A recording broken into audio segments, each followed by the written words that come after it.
क्या होता है जब विरोध का एक प्रतीक यानी एक जूता देश की सबसे ऊंची अदालत में फेंका जाता है। यह सिर्फ अदालत की तौहीन का मामला नहीं है, नहीं, ये एक ऐसी कहानी है जो हमारी सियासत की गहराइयों, हमारी संस्थाओं के भविष्य और एक बहुत ही खतरनाक सोच के बारे में काफी कुछ बताती है। चलिए इस पूरे मामले की तह तक चलते हैं।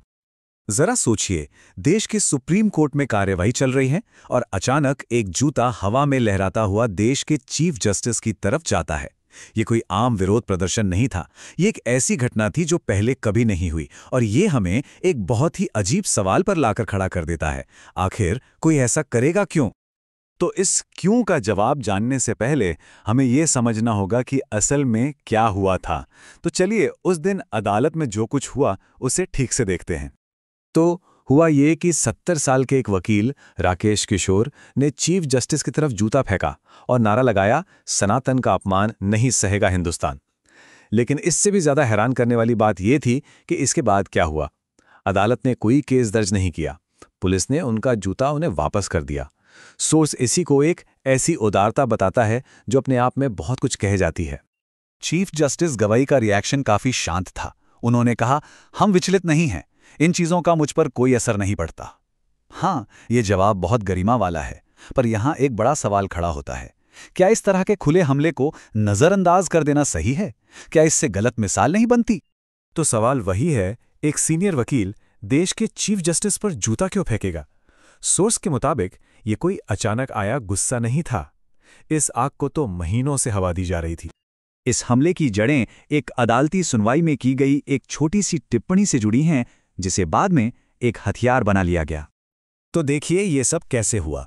16 सितंबर को चीफ जस्टिस गवाई एक मामले में बस एक मौखिक टिप्पणी करते हैं। इसके फौरन बाद एक टारगेटेड ऑनलाइन कैंपेन शुरू हो जाता है और 6 अक्टूबर को वही कैंपेन अदालत के अंदर एक फिजिकल अटैक में बदल जाता है। तो आप देख रहे हैं, ये तीनों घटनाएं अलग अलग नहीं हैं, ये एक दूसरे से सीधे सीधे जुड़ी हुई हैं। और ये कोई मामूली आलोचना नहीं थी, ये हमला बहुत पर्सनल था। चीफ जस्टिस की टिप्पणी को तोड़ मरोड़ कर पेश किया गया, मानो वो हिंदू धर्म का अपमान हो। लेकिन बात यही नहीं रुकी, उनकी दलित पहचान को निशाना बनाया गया, उनके जय भीम कहने का मजाक उड़ाया गया। सोर्स के मुताबिक ये एक नफरती अभियान था जिसमें सोशल मीडिया और मेन स्ट्रीम मीडिया के कुछ हिस्से भी शामिल थे। तो सवाल ये उठता है कि इस तरह के नफरती अभियान को ताकत कहां से मिलती है? सोर्स एक बहुत दमदार विचार की तरफ इशारा करता है, अधिकार बोध की भावना। तो ये अधिकार बोध है क्या? ये एक ऐसी सोच है जो धार्मिक राजनीति से पैदा होती है। ये लोगों को ये यकीन दिलाती है कि उन्हें अपने धर्म की रक्षा के नाम पर कानून से भी ऊपर उठकर काम करने का हक है। ये एक खतरनाक सोच है जो कहती है, मेरी आस्था संविधान से बड़ी है। और सोर्स ये साफ करता है कि ये सोच कोई अकेली घटना नहीं है। ये वही अधिकार बोध है जो चलती ट्रेन में हत्या या सड़कों पर लिंचिंग जैसी घटनाओं को बढ़ावा देता है। सुप्रीम कोर्ट में फेंका गया जूता बस उसी पैटर्न का एक और खतरनाक नमूना था। अब इस हमले के बाद देश में 2 तरह की प्रतिक्रियाएं देखने को मिली। एक तरफ तो इसकी जोरदार निंदा हुई और दूसरी तरफ एक गहरी, चुभने वाली खामोशी।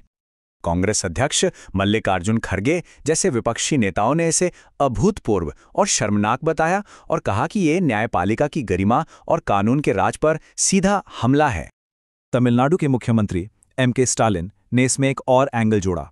उन्होंने कहा कि यह हमला सिर्फ धार्मिक कट्टरता का नहीं, बल्कि एक जातिवादी मानसिकता का भी नतीजा है, जो चीफ जस्टिस की दलित पहचान को टारगेट कर रही थी। और फिर थी वो खामोशी। सीनियर वकील कपिल सिब्बल ने उस बात को उठाया जो बहुत लोग सोच रहे थे। उन्होंने कहा कि प्रधानमंत्री, गृह मंत्री और कानून मंत्री की चुप्पी हैरान करने वाली है। तो ये बंटवारा बिल्कुल साफ था। एक तरफ थे विपक्षी दल, कई मुख्यमंत्री, सुप्रीम कोर्ट बार एसोसिएशन और बड़े बड़े वकील, जो सब इस हमले की निंदा कर रहे थे। और दूसरी तरफ प्रधानमंत्री, गृह मंत्री और कानून मंत्री की तरफ से पूरी खामोशी। और ये खामोशी अपने आप में एक बहुत बड़ा बयान थी। तो इन सब का मतलब क्या है? एक जूता, एक टिप्पणी, कुछ ऑनलाइन पोस्ट्स, आखिर दांव पर क्या लगा है? सच तो ये है कि दांव पर बहुत कुछ लगा है। ये सिर्फ एक इंसान पर हमला नहीं है, ये हमारी संस्थाओं की बुनियाद पर हमला है। चलिए इसको एक एक करके समझते हैं। ये हमारी न्यायपालिका की आज़ादी पर सीधा हमला है। ये इस खतरनाक सोच को बढ़ावा देता है कि धर्म संविधान से ऊपर हो सकता है। ये एक डरावना मैसेज देता है कि अगर देश का दलित चीफ जस्टिस तक सुरक्षित नहीं है तो फिर कौन है? और आखिर में ये कानून के राज के विचार को ही कमजोर करता है। तो आखिर में पूरा मामला इस एक बुनियादी सवाल पर आकर टिक जाता है, क्या धार्मिक सत्ता के सामने हमारे संविधान की सत्ता कमजोर पड़ रही है? ये दो विचारों के बीच की लड़ाई है कि भारत को कौन चलाएगा, हमारा संविधान या फिर भीड़ की भावनाएं। और ये हमें इस आखिरी और शायद सबसे डरावने सवाल पर लाकर छोड़ देता है, क्या अब सड़क पर होने वाली राजनीति ये तय करेगी कि अदालतें क्या कहेंगी? क्या हमारे जजों को फैसला सुनाने से पहले ये सोचना होगा कि बाहर भीड़ क्या सोचेगी? ये एक ऐसा सवाल है जिसका जवाब सिर्फ न्यायपालिका को नहीं, हम सबको मिलकर ढूंढना होगा।